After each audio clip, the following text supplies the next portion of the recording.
بسم اللہ الرحمن الرحیم. ناظرین، ویلاگ نمبر 180 اور آج اس کی تیسری قسط ہے اور بیان چل رہا ہے حضرت عمر فاروق کا اسلام قبول کرنا. یعنی ہیڈنگ ہے حضرت عمر کا قبول اسلام، پیج ہے 149. ناظرین، اس کتاب کا رائٹر ہے مولانا صفی الرحمان مبارک پوری رحمۃ اللہ علیہ. الرحیق المختوم سیرت النبوی صلی اللہ علیہ وسلم پر دنیا بھر میں اول انعام یافتہ ہے یہ کتاب، جس سے ہم آپ کے سامنے یہ پیش کر رہے ہیں. رابطہ عالم اسلامی مکہ مکرمہ کے زیر اہتمام منعقدہ سیرت نگاری کے عالمی مقابلے میں اول آنے والی عربی کتاب کا اردو ترجمہ. بسم اللہ الرحمن الرحیم. یسقون من رحیق مختوم، یہ لوگ سرے بمہر شراب پلائے جائیں گے. بسم اللہ الرحمن الرحیم. وَإِن تُطِيعُوهُ تَهْتَدُوا، اور اگر اس کی فرما برداری کرو گے تو راہ پاؤ گے. نحمدہ ونصلی علی رسولہ الکریم. بسم اللہ الرحمن الرحیم. ہزار برق گرے لاکھ آندیاں اٹھیں، وہ پھول کھل کے رہیں گے جو کھلنے والے ہیں. سرفروشی کی تمنا اب ہمارے دل میں ہے، دیکھنا ہے زور کتنا بازوئے قاتل میں ہے. بہن نے کہا تم ناپاک ہو، یہ کتاب پاک ہے، اس کتاب کو صرف پاک لوگ ہی چھو سکتے ہیں. اٹھو پہلے غسل کرو. حضرت عمر نے اٹھ کر غسل کیا، پھر کتاب لی اور بسم اللہ الرحمن الرحیم پڑھی. کہنے لگے یہ تو بڑے پاکیزہ نام ہیں. اس کے بعد طٰہٰ، سورۃ طٰہٰ. اننی انا اللہ لا الہ الا انا فاعبدنی واقم الصلاۃ لذکری. یہاں تک تلاوت کی. یہ 20ویں صورت ہے اور پہلی سے لے کر 14 آیت تک تلاوت کی. کہنے لگے یہ تو بڑا عمدہ اور بڑا محترم کلام ہے، مجھے محمد کا پتہ بتاؤ. حضرت خباب حضرت عمر کے یہ فکر سن کر اندر سے باہر آ گئے. کہنے لگے عمر خوش ہو جاؤ، مجھے امید ہے کہ رسول اللہ صلی اللہ علیہ وسلم نے جمعرات کی رات تمہارے متعلق جو دعا کی تھی کہ اے اللہ، عمر بن خطاب یا ابو جہل بن ہشام کے ذریعے اسلام کو قوت پہنچا، یہ وہی ہے. اور اس وقت رسول اللہ صلی اللہ علیہ وسلم کوہ صفا کے پاس والے مکان میں تشریف فرما ہیں.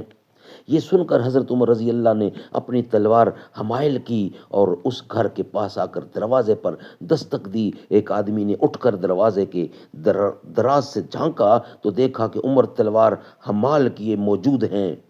لپک کر رسول اللہ کو اطلاع دی اور سارے لوگ سمٹ کر یکجا ہو گئے. حضرت حمزہ رضی اللہ عنہ نے پوچھا کیا بات ہے؟ لوگوں نے کہا عمر ہیں. حضرت حمزہ نے کہا بس عمر ہے، دروازہ کھول دو. اگر وہ خیر کی نیت سے آیا ہے تو اسے ہم خیر عطا کریں گے، اور اگر کوئی برا ارادہ لے کر آیا ہے تو ہم اس کی تلوار سے اس کا کام تمام کر دیں گے. ادھر رسول اللہ صلی اللہ علیہ وسلم اندر تشریف فرما تھے. آپ پر وحی نازل ہو رہی تھی، وحی نازل ہو چکی تھی. تو حضرت عمر کے پاس تشریف لائے. بیٹھک میں ان سے ملاقات ہوئی. آپ نے ان کے کپڑے اور تلوار کا پر تلا سمٹ کر پکڑا اور تلوار کا پر تلا سمٹ کر پکڑا اور سختی سے جھٹکتے ہوئے فرمایا عمر، کیا تم اس وقت تک باز نہیں آؤ گے جب تک کہ اللہ تعالیٰ تم پر بھی ویسی ہی ذلت و رسوائی اور عبرتناک سزا نازل نہ فرما دے جیسی ولید بن مغیرہ پر نازل ہو چکی ہے. یا اللہ، یا اللہ، یہ عمر بن خطاب ہے. یا اللہ، اسلام کو عمر بن خطاب کے ذریعے قوت اور عزت عطا فرما۔ یا اللہ یہ عمر بن خطاب ہے، یا اللہ اسلام کو عمر بن خطاب کے ذریعے قوت و عزت عطا فرما۔ آپ کی اس ارشادات کے بعد حضرت عمر نے حلقہ بگوش اسلام ہوتے ہوئے کہا اشہد اللہ الہ الا اللہ وانک رسول اللہ، میں گواہی دیتا ہوں کہ یقیناً اللہ کے سوا کوئی لائق عبادت نہیں اور یقیناً آپ اللہ کے رسول ہیں۔ یہ سن کر گھر کے اندر موجود صحابہ نے اس زور سے تکبیر کہی کہ مسجد حرام والوں کو سنائی پڑی۔ ناظرین اس کا بقیہ حصہ انشاءاللہ ہم نیکسٹ ویلاگ میں آپ کے سامنے رکھیں گے۔ یہ ویلاگ یہاں ہی کمپلیٹ ہوتا ہے۔ بروز محشر شفیع امت پیاس سب کی بجھا رہے ہیں، حبیب رب ہی خدا سے بخش کرا کے جنت دلا رہے ہیں۔